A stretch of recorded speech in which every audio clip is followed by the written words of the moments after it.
बच्चों, कैसे हैं आप लोग? अच्छे ही होंगे। लॉकडाउन का मजा ले रहे हैं घर पे, है ना। वीडियो मिल ही रहा है। पढ़ाई को कंटिन्यू रखिए, है ना। पढ़ाई को डिस्टर्ब होने मत दीजिए।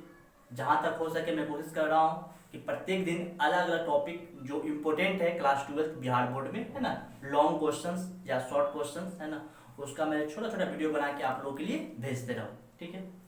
तो आज हम लोगों ने फिर एक नया टॉपिक पे बात करना चाहा है ना, जिसका नाम क्या है? Astronomical telescope. क्या है? Astronomical telescope. एस्ट्रोनॉमिकल टेलीस्कोप देखेंगे। पहले बात करते हैं टेलीस्कोप क्या होता है। टेलीस्कोप, टेलीस्कोप को हिंदी में बोलते हैं दूरबीन। क्या बोलते हैं? दूरबीन, है ना। अब इस दूरबीन का प्रयोग कहाँ करते हैं, है ना? तो कोई भी वस्तु जो हमसे काफी दूर स्थित है, कोई भी ऑब्जेक्ट जो हमसे काफी दूर स्थित है, जिसको हम मतलब कि अपनी आंखों से, खुली आंखों से स्पष्ट नहीं देख सकते, क्लियर नहीं देख सकते, देख तो सकते हैं लेकिन स्पष्ट नहीं देख सकते हैं, तो वैसे वस्तु को देखने के लिए किसका प्रयोग करते हैं हम लोग? दूरबीन का प्रयोग करेंगे। किसका प्रयोग करेंगे? दूरबीन का, है ना।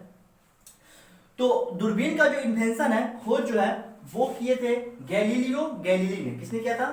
Galileo Galileo Galilei Galileo Galilei. इसने क्या था?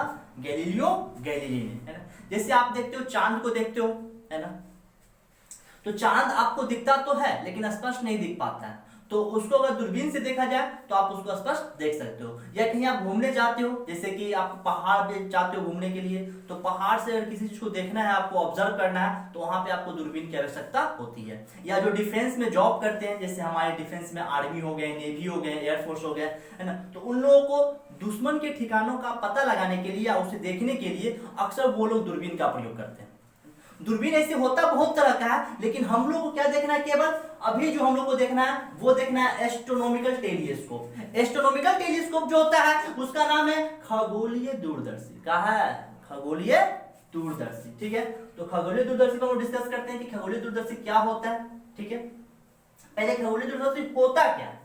देखिए, नाम से स्पष्ट है, खगोलीय। खगोलीय मतलब होता है जैसे जो ऊपर में पिंड है ना, जिसको हम लोग आकाशीय पिंड ही बोलते हैं, है ना। जो पिंड यानी जो वस्तु आकाश में मौजूद है, उसे देखने के लिए जिस दूरबीन का प्रयोग करते हैं उसी को क्या बोलते हैं? खगोलीय दूरबीन बोलते हैं। यानी कि खगोलीय पिंडों को देखने के लिए जिस दूरबीन का प्रयोग किया जाता है उसे क्या बोलते हैं? खगोलीय दूरदर्शी या दूरबीन कहते हैं। ठीक है। अब मैंने यहाँ पे खगोलीय दूरदर्शी का एक फिगर पहले से बना रखा। ठीक है। ये आपका है कन्वेक्स लेंस। खगोलीय दूरदर्शी में दो क्या होते हैं? कन्वेक्स लेंस होते हैं, यानी दो उत्तल लेंस होते हैं। ठीक है ना। एक ऑब्जेक्टिव होता है, ये आपका ऑब्जेक्टिव है। ठीक है। और ये आपका क्या होता है? आई पीस होता है। ठीक है। जो वस्तु की तरफ होता है उसे ऑब्जेक्टिव बोलते हैं, और जो आंख की तरफ होता है, नेत्र की तरफ होता है, उसे क्या बोलते हैं? नेत्रिका कहते हैं। जो वस्तु की तरफ उसे ऑब्जेक्टिव, जो आंख की तरफ होता है उसे क्या बोलते हैं? नेत्रिका बोलते हैं। ठीक है। अब बात करते हैं कि ऑब्जेक्टिव और नेत्रिका में डिफरेंट क्या है। तो देखिए, यहाँ पे फिगर से आपको स्पष्ट पता चल रहा होगा कि ऑब्जेक्टिव का फिगर क्या है? बड़ा है, आईपीस क्या है? छोटा है। ऑब्जेक्टिव बड़ा है, आईपीस क्या है? छोटा है। तो खगोलीय दूरदर्शी में क्या होता है कि ऑब्जेक्टिव का जो फोकल लेंथ होता है, यानी फोकस दूरी होता है, वो नेत्रिका से क्या होता है? ज्यादा होता है। स्पष्ट है ना, कि ऑब्जेक्टिव का जो फोकल लेंथ होगा नेत्रिका से क्या होता है? ज्यादा होता है खगोलीय दूरदर्शी में। अब देखिए, बोलिएगा सर यहाँ पे ऑब्जेक्ट क्या है, तो मैंने क्या बोला कि ये जो एस्ट्रोनॉमिकल टेलीस्कोप होता है उसका उपयोग किसमें करते हैं? खगोलीय पिंडों को देखने में। खगोलीय पिंड हमारे हाथ में है, आपके हाथ में है नहीं ना जी, है ना। वो तो काफी दूर में है, मतलब इनफाइनाइट में है ना। चांद है, तारा है ना, सन है, आपका प्लैनेट है, वो सब हमारे हाथ में है। छू लोगे जाके, इसे तोड़ लोगे, कहा संभव है नहीं ना जी, है ना। काफी दूर है, वो कहाँ है? इनफाइनाइट में। कहाँ है? इनफाइनाइट में। इसीलिए इसको हम कहाँ रखे हैं? ऑब्जेक्ट को दिखाया ही नहीं, बस रे ऑफ लाइट आ रहा है ना। रे ऑफ लाइट आ रहा है, इनफिनिट में। और आपको पता है कि जब वस्तु अनंत में होता है तो प्रतिबिंब कहाँ बनता है? मुख्य फोकस पर। एफ नॉट पे क्या बन रहा है? उसका प्रतिबिंब बन रहा है ए बी। वस्तु अनंत में कहीं पर है, उसका प्रतिबिंब क्या बन रहा है? ए बी, है ना। ये जो प्रतिबिंब बना ऑब्जेक्टिव के द्वारा, है ना, यह प्रतिबिंब आई पीस के लिए ऑब्जेक्ट का काम करेगा, यानी कि वस्तु का काम करेगा। और इस आई पीस के द्वारा इस आई किसके द्वारा एक नया प्रतिबिंब बनता है काल्पनिक, है ना, ए डैश बी डैश, है ना, जो आपका मतलब कि अंतिम प्रतिबिंब होता है, यानी लास्ट इमेज क्या होता है, ए डैश बी डैश। अब यहाँ पे ध्यान रखना है कि खगोलीय दूरदर्शी में जो अंतिम प्रतिबिंब बनता है ए डैश बी डैश, वह काल्पनिक होता है और उल्टा होता है। कैसा होता है, काल्पनिक होता है और उल्टा होता है। याद रखना है कि खगोलीय दूरदर्शी में जो अंतिम प्रतिबिंब बनता है वह काल्पनिक होता है और क्या होता है, उल्टा होता है, ए डैश बी डैश। अब बोलेगा सर उल्टा है, देखेंगे कैसे, है ना, पैर ऊपर मुंडी नीचे, ना बउआ ना, ऐसा ना, तो ऐसा होता कैसा, तो कैसा बात है, तो बात समझे। गेंद देखो आप लोगों ने, अबे गेंद देखा, देखे, ठीक है, गेंद जब देखे हो, गेंद को ऊपर से देखो चाहे गेंद को नीचे से देखो, कैसे दिखेगा, सेम, है ना। तो जितने भी आकाशीय पिंड होते हैं सब क्या होते हैं, गोल होते हैं। कैसे होते हैं, गोल होते हैं। अब जब गोल पिंड है उसको तो ऊपर से देखो चाहे तो नीचे से देखो, कहीं से देखो, वो दिखेगा तो सेम वैसे ही ना। तो आकाशीय पिंड या खगोलीय पिंड चाहे उल्टा देखो चाहे सीधा देखो, आपको वो सीधा ही दिखाई देगा, क्योंकि सभी क्या है, इमेजिन किया गया, सब क्या है, गोला, क्या है, गोला। पीके देखा है, पीके, उसमें क्या बोलता है कि हम लोग किस पे रहते हैं, गोला पे रहते हैं। तो जितने भी प्लैनेट है वो सब क्या है, गोला है, क्या है, गोला है। तो गोला जो भी होगा, जो भी आकाश पिंड होगा वो सब क्या होगा, गोला होगा। गोला होगा तो उसका प्रति उल्टा बने चाहे सीधा बने, उससे कोई मतलब नहीं है, वो दिखेगा सेम वैसे।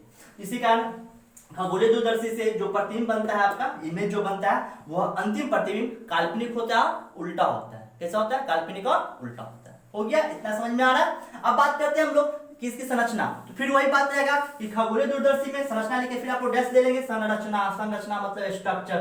खगोलीय दूरदर्शी में दो उत्तल लेंस होते हैं, जो वस्तु की तरफ होता है उसे अभिदिशक बोलते हैं, जो नेत्र की तरफ होता है उसे नेत्रिका बोलते हैं, ठीक है। दोनों को अक्षीय रूप से फिट कर लिया जाता है, फिट कर लिया, ठीक है। उसके बाद आता है सिद्धांत। सिद्धांत पे फिर लिख देंगे हम लोग वही बात, है ना, कि जब इसमें वस्तु को अनंत में रखे ना, कि उत्तल लेंस में जब वस्तु को अनंत में रखते हैं तो उसका प्रतिबिंब मुख्य फोकस से बनता है वास्तविक, उल्टा और वस्तु से बहुत ही छोटा। खगोलीय पिंड कहीं अनंत में है, उसको मैंने अभिदिशक के सामने रखा है, ए बी उत्तल है, ए बी वास्तविक उल्टा प्रतिबिंब बन रहा है, ठीक है। यह प्रतिबिंब ए बी नेत्रिका के लिए वस्तु का काम करता है। फिर बात करते हैं कार्यविधि के, है ना।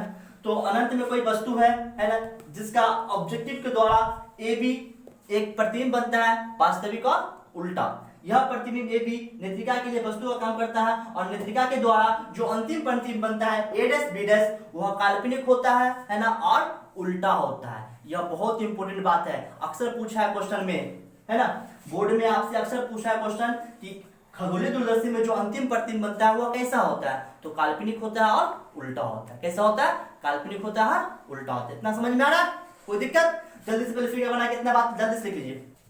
अब हम लोग बात करते हैं कि एस्ट्रोनॉमिकल टेलीस्कोप का जो है मैग्नीफाइंग पावर कैसे निकालते हैं, आवर्धन क्षमता कैसे निकालते हैं। यही आपसे पूछता है 5 नंबर के लिए कि आवर्धन क्षमता के व्यंजक प्राप्त कीजिए, ठीक है ना। तो चलिए, आवर्धन क्षमता निकालने के लिए हम लोग ट्रायंगल को खोजेंगे। मैंने बताया था आप लोग को कि वस्तु के द्वारा जो कोण बनता है उसको अल्फा मानते हैं, प्रतिबिंब के द्वारा जो कोण बनता है उसको बीटा मानते हैं। तो वस्तु के द्वारा कोण बन रहा है अल्फा, ये शीर्षा कोण से ये अल्फा, तो ये भी क्या होगा, अल्फा, है ना। अब प्रतिबिंब दो जो है ए डैश बी डैश, उसके द्वारा कोण बन रहा है क्या, यहाँ पे बीटा, यहाँ से मैंने मिला दिया बीटा, ठीक है। अब यहाँ पे ध्यान देंगे, पहले हम लोग चलते हैं ट्रायंगल ए ओ बी में। इन ट्रायंगल ए ओ बी दिख रहा है, ए ओ बी, टेन अल्फा निकालते हैं। टेन अल्फा इक्वल टू लंब बटे आधार, तो लंब हो जाएगा ए बी और आधार हो जाएगा आपका ओ बी, ठीक है। इक्वेशन इसको फर्स्ट कर दीजिए।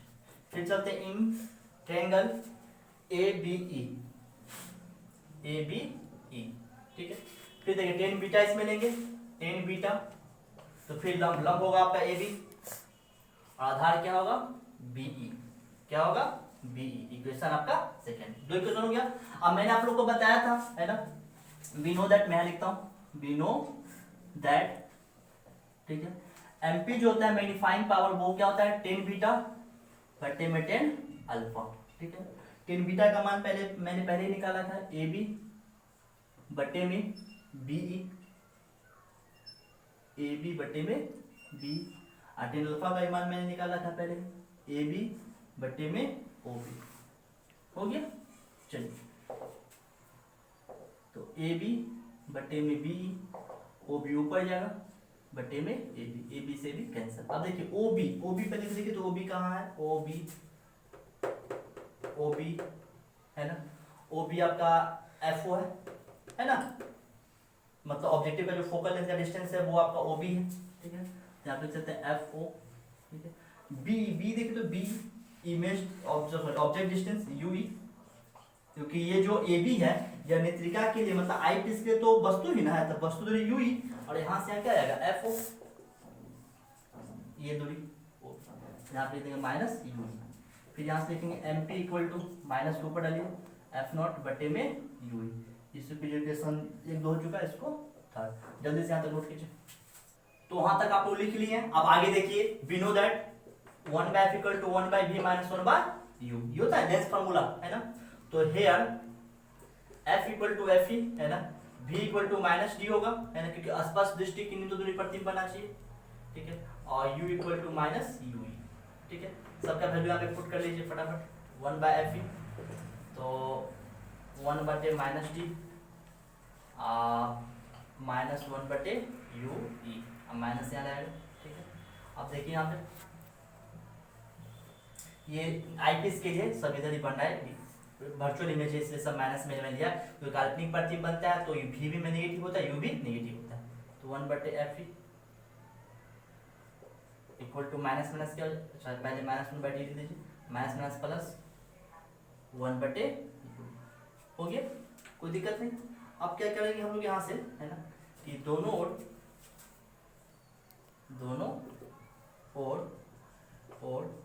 FE से गुना कर देंगे, क्या कर देंगे, दोनों ओर FE से गुना कर देंगे, ये ध्यान रखना है कि दोनों किससे गुना करना है, FE से गुना करना है, FE से गुना करते हैं, गुना करने यानी multiply both side by FE, multiply both side by FE, ठीक है। चलिए तो यहाँ से हो जाएगा आपका FE बटे FE माइनस FE बटे D प्लस FE बटे U, हो गया। इसको मिटा दीजिए, इसका काम तो अभी है लेकिन थोड़ा सा जो तो इसका पढ़ने वाला है, तो यहाँ पे देखिए FE से FE कैंसिल, 1 बच जाएगा, इसको इधर लाएंगे तो प्लस हो जाएगा, तो हो जाएगा 1 plus FE by D equal to FE by UE, FE by UE, ठीक है। FE तो गुना में ना है, बस बट ओपन है नहीं तो बटा में आएगा, तो यहाँ देखिए 1 बटे FE इंटू 1 प्लस FE बटे में D, कोई दिक्कत यहाँ तक, कोई डाउट कंफ्यूजन, बराबर यहाँ लिख देंगे 1 बटे U। अब देखिए यहाँ पे मैंने पहले लिखा था सिंस MP इक्वल टू क्या है मेरा माइनस FO बटे में UE, अगर यहाँ से 1 बटे UE का मान निकाल देते FO बटे में आएगा ना, FO बटे में आएगा, है ना, तो यहाँ क्या लिख देंगे MP मैग्नीफाइंग पावर बटे में F0 इक्वल टू 1 बटे U, तो 1 बटे U का वैल्यू जो है ना यहाँ पे पुट कर दीजिए, तो 1 by FE into 1 plus FE by D equal to MP बटे माइनस F0 को ऊपर ले चलिए, इजी है, बस थोड़ा सा दिमाग लगाना है, F0 को ऊपर ले जाएंगे, ये नीचे हो जाएगा तो ऊपर जाएगा, तो माइनस F0 बटे में FE into 1 plus FE by D equal to MP, ठीक है। यहाँ से MP का वैल्यू निकालेंगे, इसको आप ब्रैकेट में लिख लीजिएगा ये समझने के लिए, ठीक है। अब यहाँ से लिखेंगे MP equal to minus F0 बटे में FE into 1 plus FE by D, this is required equation of magnifying power of astronomical telescope, अतः यही अभिष्ट खगोलीय दूरदर्शी का आवर्धन क्षमता का व्यंजक है, जल्दी से आपको यहाँ पे नोट कीजिए। अब यहाँ पे बात कर लेते हैं लेंथ ऑफ टेलीस्कोप, कभी कभी पूछता है टेलीस्कोप की नली की लंबाई बताइए, है ना, टेलीस्कोप, है ना, तो ये होता है FO प्लस UE, क्या होता है FO प्लस UE, तो UE का मान जब यहाँ से हम निकालना चाहे तो निकाल सकते हैं, देखिए यहाँ पे है ना, तो यहाँ पे निकाल सकते हो आप UE का वैल्यू, है ना, देखिए 1 बटा UE का जो वैल्यू आता है वो क्या है 1 बटे FE, तो 1 प्लस FE बाय D, ये ना है, तो यहाँ से अगर हम निकालना चाहे तो भी निकाल सकते हैं, ठीक है, 1 बटे UE इक्वल टू इधर एलसीएम लेंगे तो यहाँ हो जाएगा D, तो D plus FE into D, यहाँ से पलटेंगे दोनों तरफ तो U इक्वल टू क्या होगा FE इंटू D बटे में FE प्लस D, U का वैल्यू यहाँ पुट कर दीजिए FO प्लस FE D बटे में FE plus D, this is required length of telescope, बस इतना बात आपको लिखना है, ये आपसे कभी कभी पूछ देता है। ई हो गया आपका क्या डिस्टेंस मतलब कि अगर कोई भी इमेज जो है ना आसपास दृष्टि की न्यूनतम दूरी पे बन रहा है तब ये फॉर्मूला लगाएंगे हम लोग, है ना, ये वाला अगर बोल दे कि डिस्टिंक्ट में मतलब कि आसपास दृष्टि की न्यूनतम दूरी पे बनता है, यह है डिस्टिंक्ट विजन के लिए। डिस्टिंक्ट विजन मतलब क्या होता है कि अगर प्रतिबिंब 25 सेंटीमीटर की दूरी पर बन रहा है तब। लेकिन अगर प्रतिबिंब जो है अनंत पे बन रहा है, जैसे मान लीजिए इसी फिगर में मैं बता दूं आप लोग को, है ना, इसी फिगर में मैं बता दूं, है ना, ये जो प्रतिबिंब है ना ये अनंत में बनेगा। कहाँ बनेगा? अनंत में। तब वैसे कंडीशन में जो एमपी का मान होगा वह सिंपल होगा आपका, जो मैंने पहले निकाला था, है ना, MP equal to minus F O बटे में यूई, यही फॉर्मूला आ जाएगा। कब? जब प्रतिबिंब अनंत में बनता है तब। इसको बोलते हैं नॉर्मल विजन। क्या बोलते हैं? Normal vision. तो इन नॉर्मल विजन अगर बोलते हैं कि नॉर्मल विजन में कैसे बताइए, नॉर्मल विजन का मतलब जब प्रतिबिंब कहाँ बनता है? अनंत में बनता है। तो अनंत में जब प्रतिबिंब बनेगा तो आवर्धन क्षमता क्या होगा? एफ माइनस एफ ओ बटे में यूई। आसपास दृष्टि की न्यूनतम दूरी बनेगा तो ये आपका फॉर्मूला आएगा। कोई दिक्कत समझ में आ रहा है ना? तो ये आपका पूरा मैंने एस्ट्रोनॉमिकल टेलीस्कोप का जो भी एक्सप्रेशन होता है, फॉर्मूला, व्यंजक, है ना, वो मैंने आप लोगों के लिए निकाल दिया है। आशा करता हूं आपको समझ में आया होगा। अगर नहीं समझ में आता है तो आप कमेंट बॉक्स में लिखिए, है ना। कोई भी दिक्कत आपको डाउट होता है तो कमेंट सेक्शन में लिखिए कि सर यहाँ पे ये होना चाहिए था, मैंने ये पढ़ा है, आप ये बताएं, ठीक है। अगर अच्छा लगा है तो चैनल को सब्सक्राइब कीजिए, है ना, और वीडियो को ज्यादा से ज्यादा शेयर जरूर कीजिए। धन्यवाद।